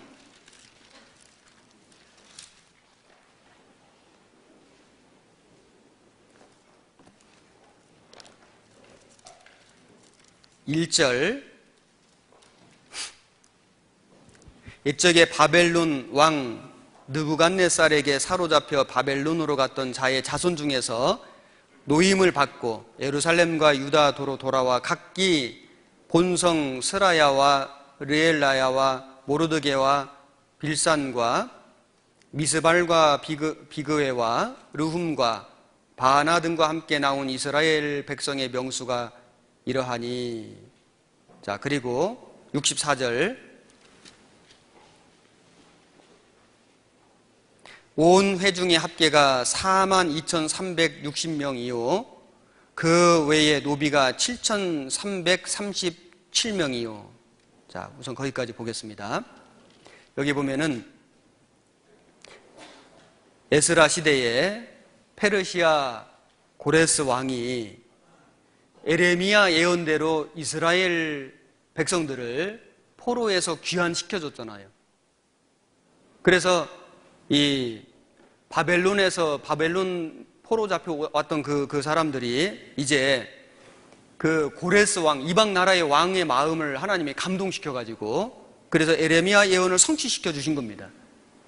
하나님은 이방 나라의 왕의 마음도 감동시켜 주실 수 있는 분이거든요. 그래서 고레스의 마음을 감동시키심에 하나님이 원하시면은 아무리 권세가 높은 정말 대단한 사람 마음도 하나님 움직일 수 있거든요. 그래서 이스라엘 백성들이 이제 고국으로 돌아갈 수 있도록 허락을 받았는데 실제로 돌아간 사람은 그렇게 많지 않았습니다. 왜냐하면 바벨론에서 오랫동안 살기 때문에 나름대로 정착했잖아요. 사람이 어느 곳에 가서 이렇게 처음에는 힘들게 갔지만은 오랫동안 살면은 그것이 자기 이제 이 본거지가 되거든요. 정착하잖아요. 다시 돌아가는 것이 쉽지 않습니다. 그런데 이제 돌아가서 성전을 건축하라 허락을 받긴 받았는데 실제 돌아간 사람은 여기 우리가 읽었지만은 실제 돌아간 사람들은 42,360명이요 노비가 7,337명이라 그렇게 많지 않았습니다. 어떤 사람들이 돌아갔을까? 어떤 사람들이 돌아간 사람들은 이런 사람들이었습니다. 1장 5절에 이에 유다와 베냐민 족장들과 제사장들과 레위 사람들과 무릇 그 마음이 하나님께 감동을 받고 올라가서 예루살렘 여호와의 전을 건축고자 하는 자가 다 일어나니 그 사면 사람들이 은 그릇과 황금과 기타 물건과 짐승과 보물로 돕고 그 외에도 예물을 즐거이 드렸더라. 자, 여기 어떤 사람들이 돌아갔습니까? 하나님께 감동된 사람들이 다시 고국으로 돌아간 거예요. 돌아가서 그 황폐해진 곳에다가 성전 짓는 그 일이 쉬운 일이 아니었을 겁니다. 많은 물질이 필요했을 겁니다. 그들은 기꺼이 자기 물건과 짐승과 보물을 드렸습니다. 즐겁게 드렸다고 되어 있습니다. 어떤 사람들이었습니까? 감동을 받은 사람들이었습니다. 지금도 마찬가지입니다. 사람들은 자기가 오랫동안 살아온 삶을 버린다는 것이 쉬운 게 아니거든요. 어떤 고장에서 또 어떤 직장에서 자기가 누리고 있는 세상 것들이 있잖아요. 편안한 것도 있습니다. 어떤 보장된 것도 있거든요. 약속받은 것도 있습니다. 이대로 살면 편안할 수 있거든요. 그럼에도 불구하고 그것들을 과감하게 버리고 하나님의 백성들과 함께 고난을 받는 하나님의 교회 속에서 복음을 전하면서 어떤 시련과 핍박을 감수하는 그 사람들은 틀림없이 마음속에 하나님의 감동을 받은 사람들입니다. 아브라함이 본토 친척 아비집을 떠났잖아요. 과감하게 갈 바를 알지 못했지만 한 번도 가본 적이 없는 곳에 나아갔잖아요. 믿음으로 간 겁니다. 하나님의 감동으로 간 거거든요. 지금도 많은 분들이 자기가 누릴 수 있는 것들을 다 포기하고 정말 그것들을 과감하게 버리고 그리고 하나님의 교회를 위해서 복음을 위해서 헌신하고 그 살아가는 그 주님의 일꾼들이 얼마나 많이 있지 않습니까? 하나님은 그 사람들의 마음을 감동시켜서 역사하시는 것이 맞습니다. 느헤미야 1장도 보겠습니다. 느헤미야 1장 1절 하가랴의 아들 느헤미야의 말이라. 아닥사스다 왕 제20년 기슬루월에 내가 수산궁에 있더니 나의 한 형제 중 하나니가 두어 사람과 함께 유다에서 이르렀기로 내가 그 사로잡힘을 면하고 남아있는 유다 사람과 예루살렘 형편을 물은즉 저희가 내게 이르되 사로잡힘을 면하고 남은 자가 그 도에서 큰 환난을 만나고 능욕을 받으며 예루살렘 성은 회파되고 성문들은 소화되었다 하는지라. 내가 이 말을 듣고 앉아서 울고 수일 동안 슬퍼하며 하늘의 하나님 앞에 금식하며 기도하여 가로되. 자, 여기 보면 느헤미야라고 하는 사람이 나옵니다. 이 사람은 페르시아의 술관원이었습니다. 페르시아의 그 왕의 신임받는 아주 높은 벼슬 자리를 갖고 있었던 사람이 느헤미야입니다. 술관원 하니까 어떤 사람은 뭐 회사에서 술 상무 있잖아요. 뭐 이렇게 술 시중 들어주는 이런 사람인 줄 생각하는 사람이 있는데 이 고대 왕들은요, 항상 이 살해의 위험, 어떤 반역의 위험, 이런 위험 속에서 살았습니다. 그래서 특별히 그 음식에 독극물을 넣어가지고 이렇게 왕을 죽이려는 시도 같은 것들이 있었기 때문에 그 음식을 관리하는 사람, 쉽게 말하면 음식 관리가 아니라 이 왕의 생명을 지키는 사람, 생명을 관리하는 사람이거든요. 절대적인 신임을 받는 사람이고, 그리고 상당히 어떤 높은 이 지위에 있는 많은 어떤 이 좋은 것들을 이 왕으로부터 받았을 겁니다. 그런데 이 느헤미야가 그런 이 좋은 조건 속에 있었지만은 그의 관심은 자기 조국에 있었습니다. 그래서 유다에서 어떤 사람들이 왔는데 유다 소식을 물었습니다. 유다 사람과 예루살렘의 형편이 어떠한가 물어보니까 그들이 말해주기를 그 사람들이 큰 환난을 받고 능욕을 받고 예루살렘 성은 회파되고 성문들은 다 불탔습니다. 이 말을 들으니까 느헤미야 마음이 너무너무 아픈 거예요. 너무너무 이 마음이 무너지는 겁니다. 너무너무 슬펐습니다. 그래서 이 말을 듣고 앉아서 울고 수일 동안 슬퍼하며 하나님 앞에 금식하며 기도하여 가로되, 하나님은 어떤 사람의 마음을 감동시켜 주실까요? 하나님 일에 관심 있는 사람입니다. 하나님의 백성들에게 관심 있는 사람들입니다. 느헤미야는 육신적으로 너무 좋은 조건에 있었지만은 그의 관심은, 그의 마음은 자기 조국에, 자기 조국의 백성들에게 가 있었습니다.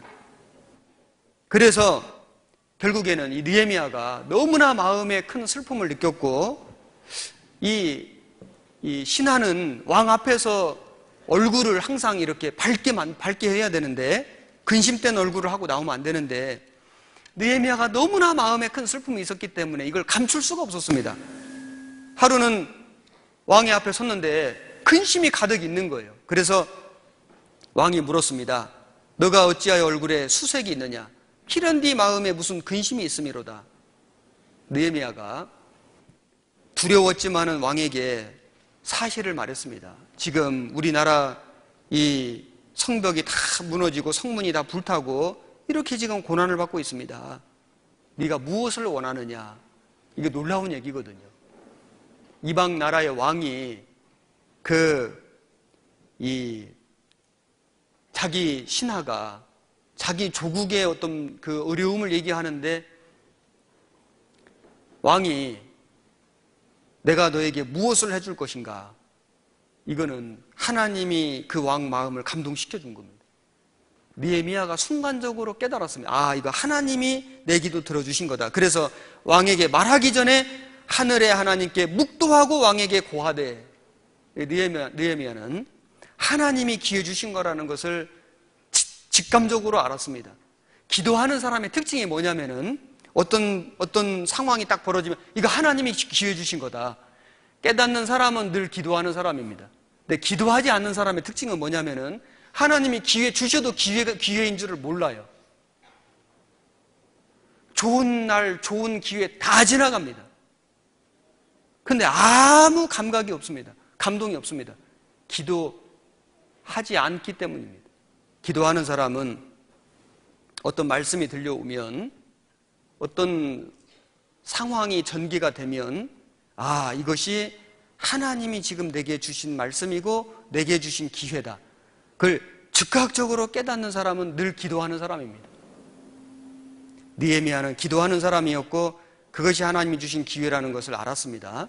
그래서 그 느헤미야를 통해서 이 예루살렘의 성벽이 재건되는, 그들의 신앙이 부흥되는 큰 역사가 있었습니다. 자, 여기에서 이 엄청난 큰 그 부흥의 역사가 있기 전에 그 출발, 그 시작이 무엇이었는가를 생각해 보십시오.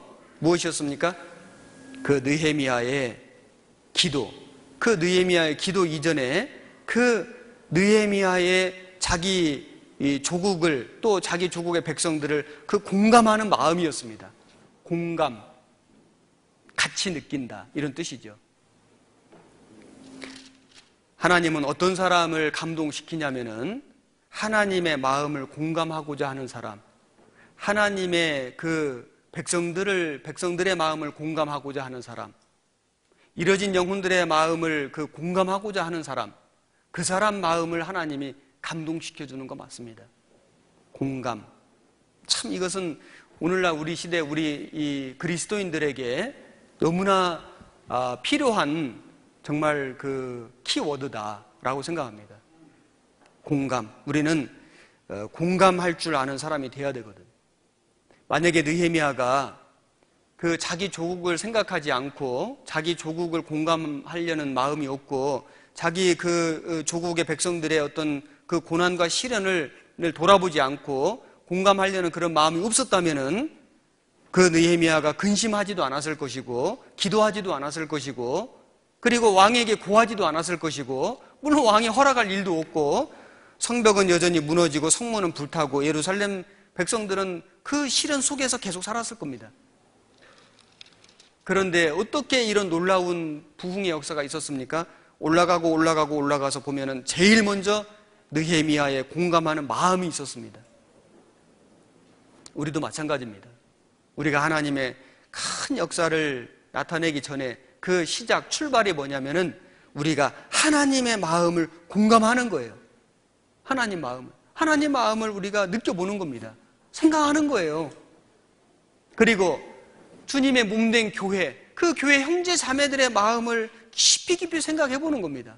그걸 느껴보는 거예요, 마음에. 그 마음을 같이 하는 겁니다. 그 이뤄진 영혼, 그 불쌍한 영혼들의 마음을, 그 영혼을 우리가 느껴보는 겁니다. 그랬을 때 하나님이 우리의 마음 속에 큰 감동을 주십니다. 그래서 이 공감이라는 영어 단어가 두 가지인데 심퍼시, 엠퍼시 이렇게 있다 그러거든요. 그래서 정말 우리 그리스도인들이 해야 되는 것은 그냥 우리가 단순히 그냥 이렇게 한번 지나가듯이 이렇게 아유 힘드시겠네요, 고생하시네요 하고 지나가는 이런 정도의 차원이 아니라 엠퍼시는 뭐냐면은 이 사람의 슬픔이 곧 나의 슬픔이고 이 사람의 기쁨이 곧 나의 기쁨이다 이렇게 느껴주는, 이것이 그리스도인들의 공감이 되어야 될 겁니다. 하나님은 역사 속에서 그 하나님과 공감하는, 또 하나님의 백성들과 공감하는 사람들을 일꾼으로 쓰셨습니다. 에레미야는 눈물의 선지자죠. 왜 그렇게 많은 눈물을 흘렸습니까? 하나님 마음을 공감했기 때문입니다. 하나님의 백성들의 마음을 들여다보았기 때문에 에레미야는 눈물을 흘리지 않을 수가 없었습니다. 사도 바울은 왜 그렇게 교회를 위해서 마음이 애타하고 근심했습니까? 하나님 마음을 공감했기 때문입니다. 예수님도 눈물을 흘리셨습니다. 그 불쌍한 그 사람들의 영혼을 들여다보셨기 때문에, 그 마음을 느껴주셨기 때문에 예수님도 눈물을 흘려주신 겁니다. 우리는 미디어 관련된 봉사를 하고 있는 사람들입니다. 방송, 문서, 미디어. 사실 미디어 속에 다 들어가거든요. 우리가 뭐 미디어 선교부 하니까 뭐 미선부 이렇게 말하는데, 사실 미디어라고 하는 말 속에는 모든 이 매체들, 전달 매체들이 다 포함된 거잖아요. 그래서 우리는 미디어에 봉사하는 사람들인데, 우리가 이 일을 잘하기 위해서 가장 먼저 우리 마음속에 생각해야 될, 그리고 간직해야 될 키워드는 공감이다 라고 말씀드리고 싶습니다. 로마서 12장입니다.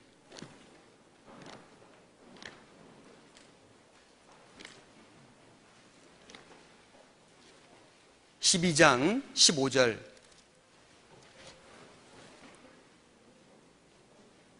15절, 16절 같이 읽겠습니다. 즐거워하는 자들로 함께 즐거워하고 우는 자들로 함께 울라. 서로 마음을 같이 하며 높은 데 마음을 두지 말고 도리어 낮은 데 처하며 스스로 지혜 있는 채 말라. 우리는 주님이 교회의 머리시다 이렇게 말합니다. 그리고 또 구원받은 성도들은 그 머리 대신 주님의 몸이다. 그래서 몸된 교회 이렇게 말하죠. 우리는 주님의 몸이거든요. 우리 한 사람 한 사람은 그 몸의 지체입니다. 한 지체가 고통을 받으면 모든 지체가 고통을 받고, 맞죠? 손톱 밑에 가시가 하나만 들어가 있어도 그 가시가 무슨 큰 가시가 아니더라도 아주 작은, 눈으로 잘 보이지도 않는 그런 가시가 하나가 박혀 있어도 온통 신경이 거기에 쓰이거든요. 그 가시 빼낼 때까지는 마음이 편치가 않거든요. 우리는 주님의 교회의 몸입니다.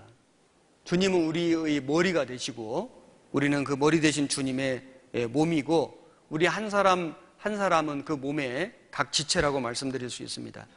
그래서 우리가 주님이 맡겨주신 우리 시대의 그 미디어를 통한 그 섬김, 또 복음 전파라고 하는 이 막중한 사명을 잘하기 위해서 우리의 마음속에 가장 먼저 근본적으로 생각해야 할 키워드는 공감이다. 우리가 주님의 마음을 공감할 수 없다면 어떻게 감동이 되겠으며, 우리 자신이 감동을 받을 수 없다면, 우리 자신에게 감동이 없다면 우리가 어떻게 이 매체를 통해서 성도들에게 감동을 전할 수 있을까요?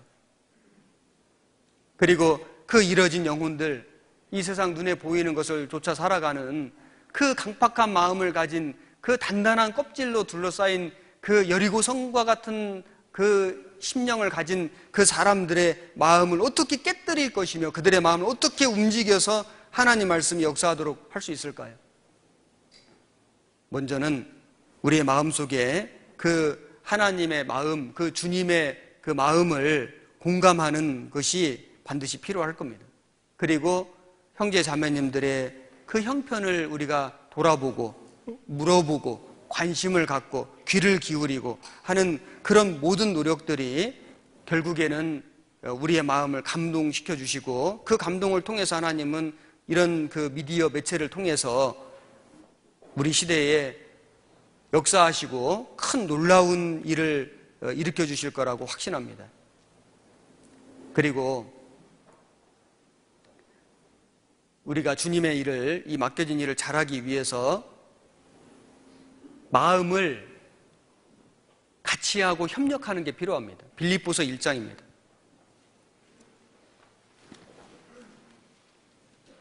빌립보서 1장 27절에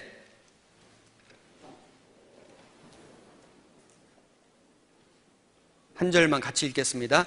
오직 너희는 그리스도 복음에 합당하게 생활하라. 이는 내가 너희를 가보나 떠나 있으나 너희가 일심으로 서서 한 뜻으로 복음의 신앙을 위하여 협력하는 것과,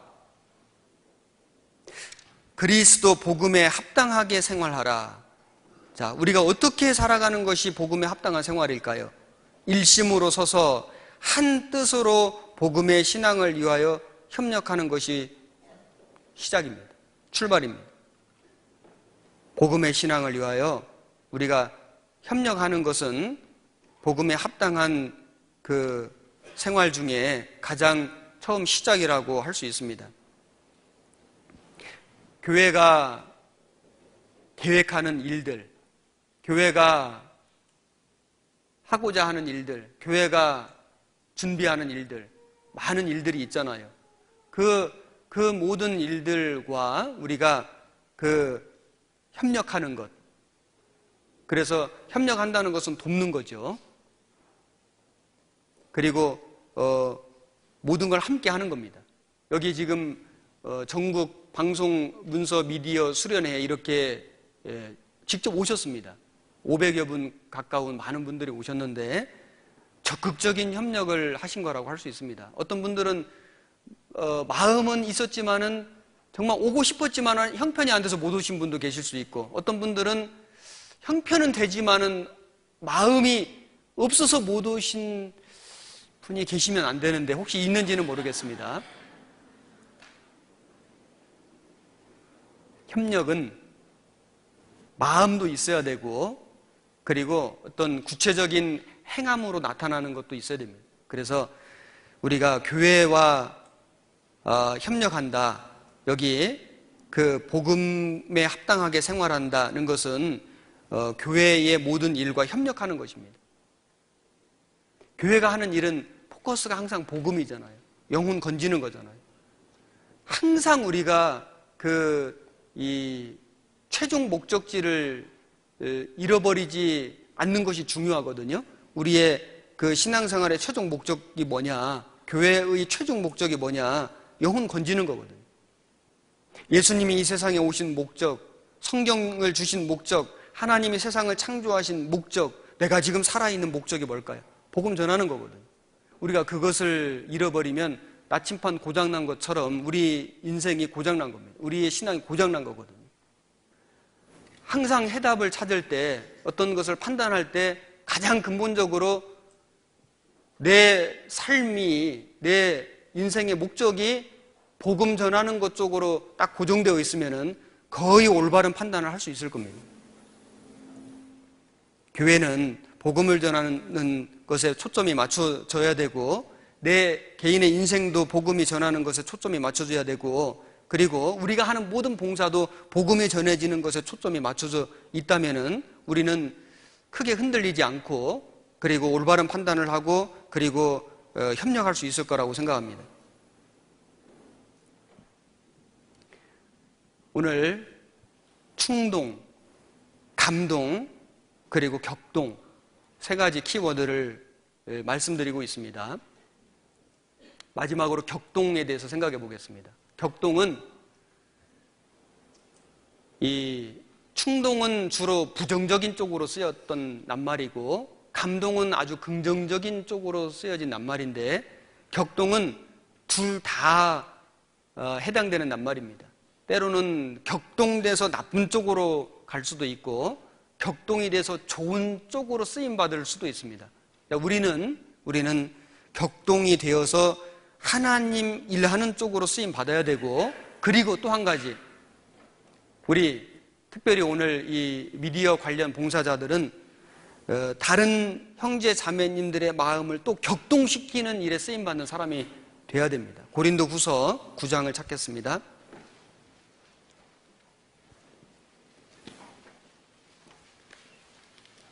1절에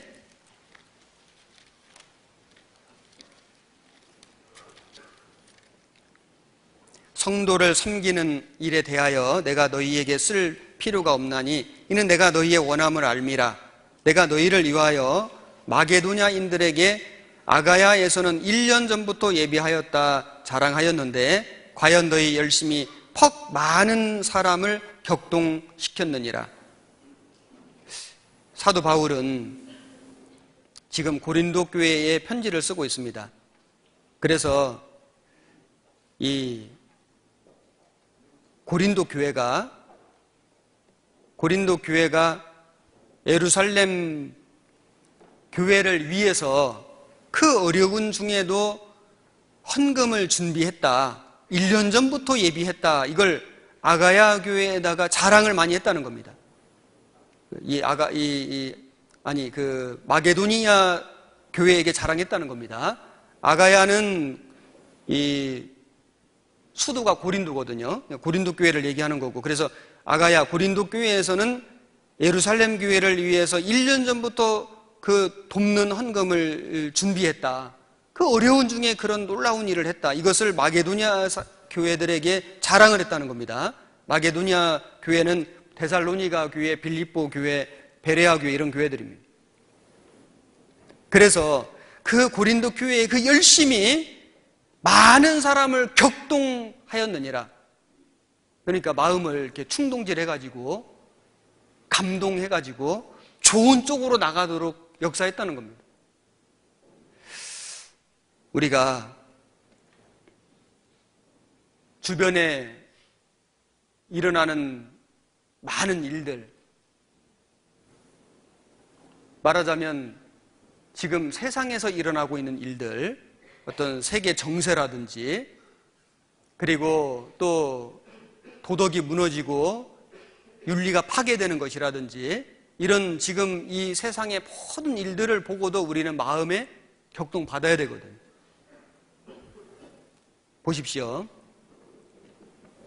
하나님이 법을 만드셨습니다. 원칙, 기준을 세우셨잖아요. 한 남자와 한 여자가 결혼해서 자손을 낳는 겁니다. 이것이 하나님 법이거든요. 성경에 명백하게 되어 있습니다. 명백하게. 그런데 얼마 전까지는 이 하나님의 법이 비교적 역사 속에서 잘 지켜져 왔습니다. 사람들이 동성애를 한다 그러면 혐오했거든요. 그건 올바르지 않다라고 판단했습니다. 그래서 아주 소수의 사람들이 죄의식을 가지고 숨어서 동성애를 행했습니다. 그것이 우리 시대였습니다. 그런데 최근에 와서 어떻게 됐습니까? 이제는 동성애자들이 자기들의 권리를 주장하고 나섰습니다. 성소수자라고 하잖아요. 그래서 성소수자의 권리를 보장해야 된다. 이렇게 이제 아주 본격적으로 외치기 시작했고, 많은 사람들이 거기 이제 동조를 하기 시작했고, 그리고 심지어는 이제 나라에서 법으로 그것을 이제 보장해주는 그런 시대가 됐습니다. 공공연하게. 그래서 이제 동성애를 반대하거나 그 동성애자들을 비난하면은 오히려 불법이 되는 그런 시대가 됐잖아요. 차별금지법이라고 하는 법이 제정이 돼가지고, 그래서 이제는 그 법이 제정이 되면은 이제는 다른 종교를 비방해도 안 되고, 동성애자들을 잘못되었다고 말해도 안 되고, 그러면 그것이 불법이 되고 그것이 어떤 처벌을 받는 시대가 된 거예요. 세상이 완전히 거꾸로 된 시대거든요. 이제는 죄가 아닌 것이 됐고, 죄가 아닌 것이 죄가 되는 시대, 완전히 세상이 뒤바뀌어진 시대가 우리 시대거든요. 진짜 무시무시한 시대, 너무나 무서운 시대가 된 겁니다. 불법의 성행함으로 성행하는 시대거든요. 그래서 그런 세상의 정세를 우리가 눈여겨보고도 우리 마음에 격동을 받아야 되고, 야, 진짜 하나님이 격동됐나 봅니다. 진짜 하나님이 심판하시겠구나.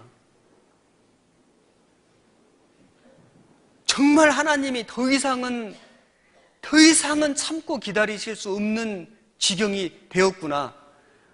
사람인 우리도 그렇게 느껴지잖아요. 구원받은 성도도 그렇게 느껴지잖아요.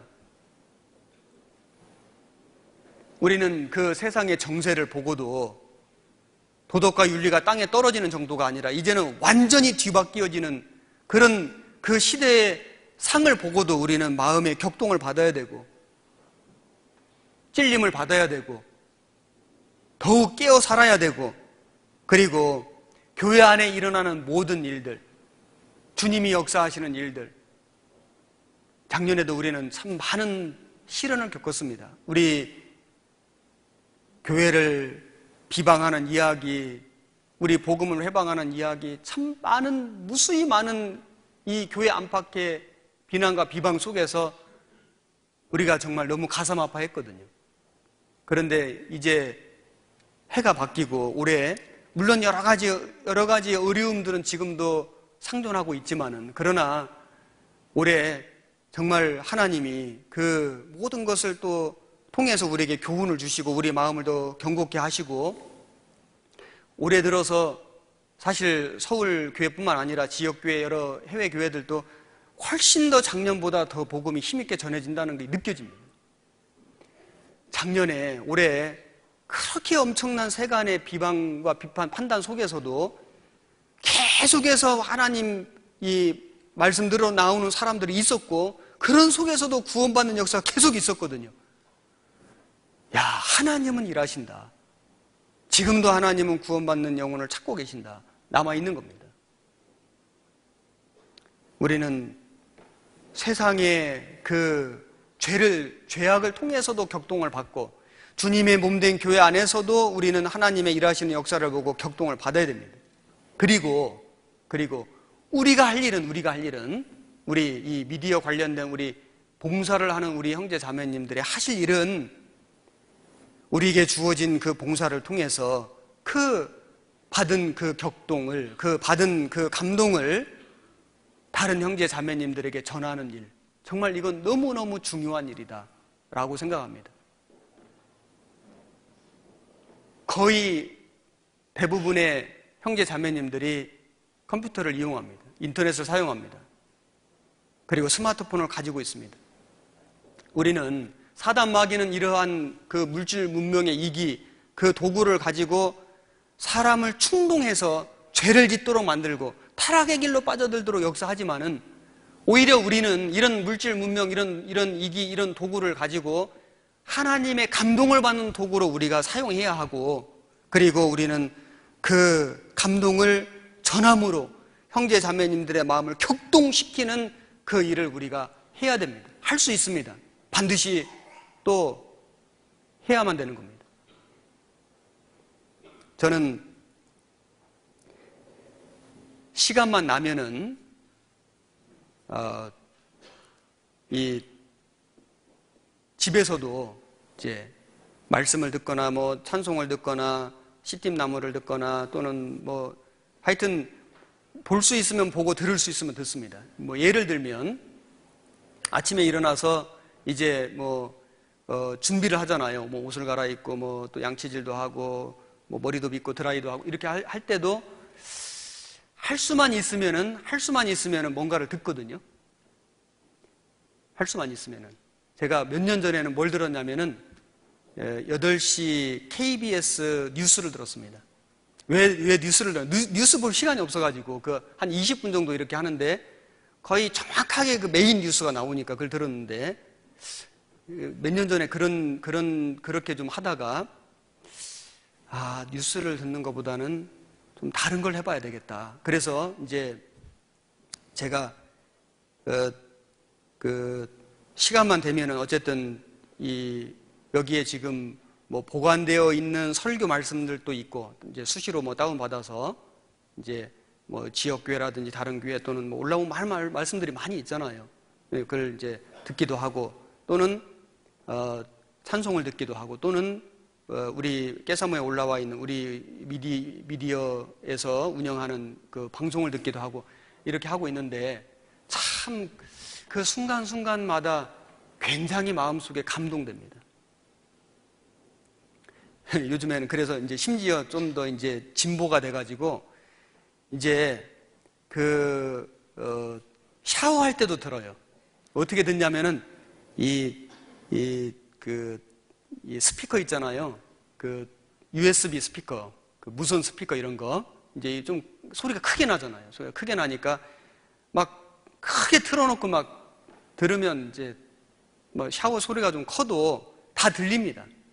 여하튼 시간이 많지 않으니까 그 많지 않은 시간에 하고 싶은 해야 할 일들은 너무 많잖아요.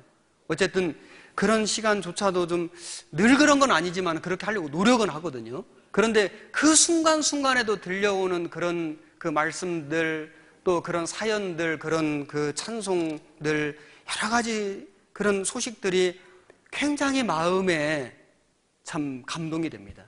감동, be moved, 마음을 이렇게 움직여주고 be touched, 그 마음을 접촉시키고 그리고 그 마음을 격동시켜주고 그래서 이렇게 그 마음을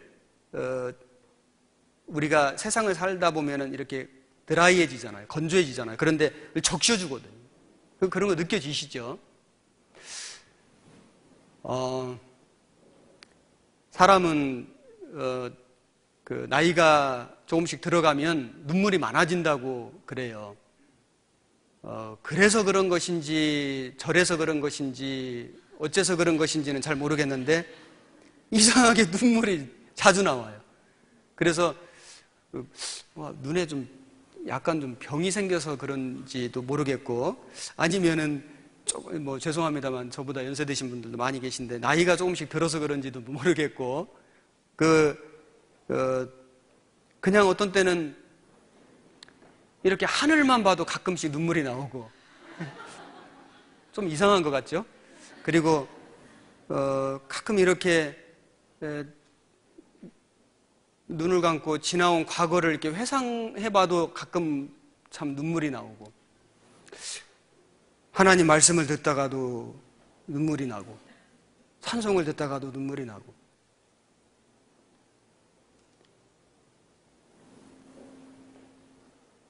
교회를 통해서 주님이 역사하시는 것을 너무 많이 느끼니까, 그게 눈에 보이니까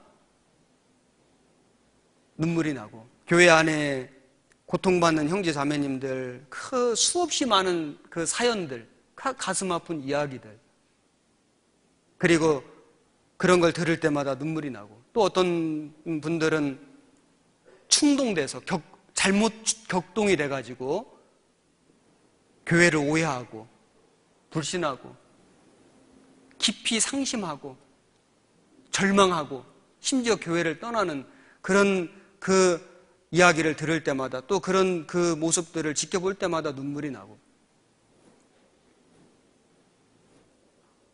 우리는 마지막 때를 살고 있습니다. 우리 주님을, 그렇게 우리를 사랑하신 주님, 나를 위해 죽기까지 하신 주님, 우리가 그토록 사랑하는 주님, 그토록 만나기를 간절히 소망하던 그 주님을 만날 그 날이 너무나 가까운 때 살고 있습니다. 우리 사랑하는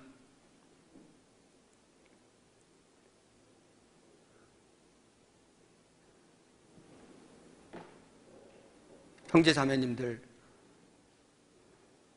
우리가 주님의 사랑을 알았고, 그 주님의 사랑 때문에 서로 사랑했고, 그리고 그 안에서 울고 웃고, 우리의 사랑하는 사람들에게 그토록 주님의 복음을 전하기를 간절히 원했고,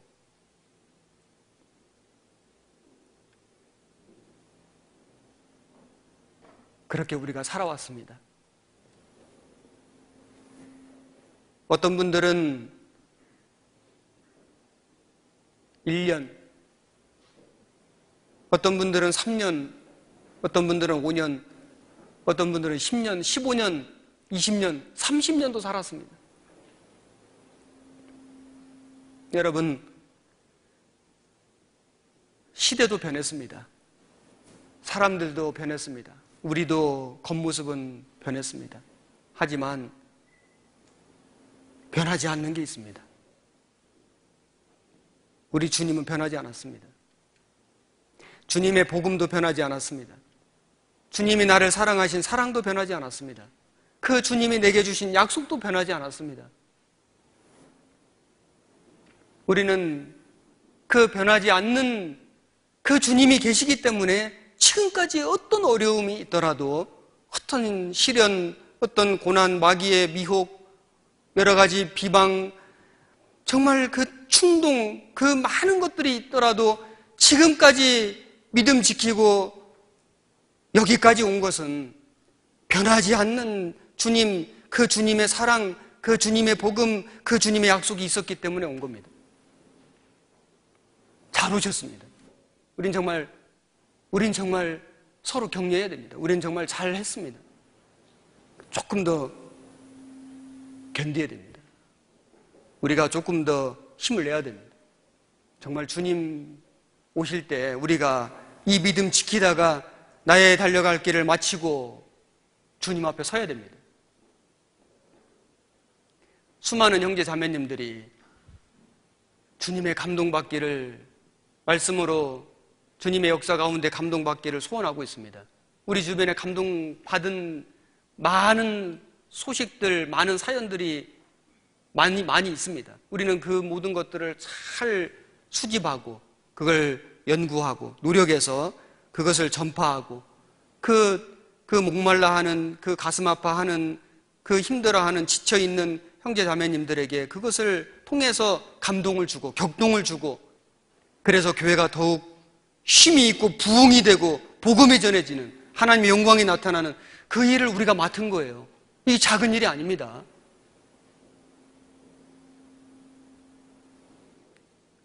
우리는 사단 마귀의 충동은 하나님의 감동으로 이겨야 되고 격동을 받아서 많은 형제 자매님들을 격동시키는, 나아가서는 진짜 하나님의 마음까지도 격동시켜서 하나님의 그 능력을 이끌어내는 그 일을 주님 오실 때까지 우리의 이 사명감을 가지고 해나갔으면 좋겠습니다. 기도하겠습니다. 하나님 감사합니다. 우리를 하나님의 몸된 교회 안에 일꾼으로 불러주심을 진정 감사드립니다. 마지막 때 우리에게 하나님의 복음을 전할 사명을 주셨습니다. 특별히 어제와 오늘 주님의 몸된 교회 안에서 미디어 관련된 봉사를 하는 형제 자매님들이 함께 모여서 교제하고 있습니다. 우리에게 주신 그 사명, 그 소명이 얼마나 귀한 것인지를 우리의 마음속에 더욱 깨닫게 해주시고, 우리의 그 작은 수고와 헌신을 통해서 많은 형제 자매님들이 감동을 받고 또 격동이 되는 귀한 봉사를 할 수 있도록 도와주시옵소서. 우리 모두를 귀하게 사용해 주시고 주님 앞에 설 때에 부끄러움 없이 담대하게 설 수 있도록 각 사람을 인도해 주시옵소서. 오늘 모든 이 모임의 시종 끝까지 주님께서 함께 해주시고 역사해 주실 것을 간절히 부탁드리오며 우리를 사랑하시는 우리 구주 예수님 이름으로 기도드렸습니다. 아멘.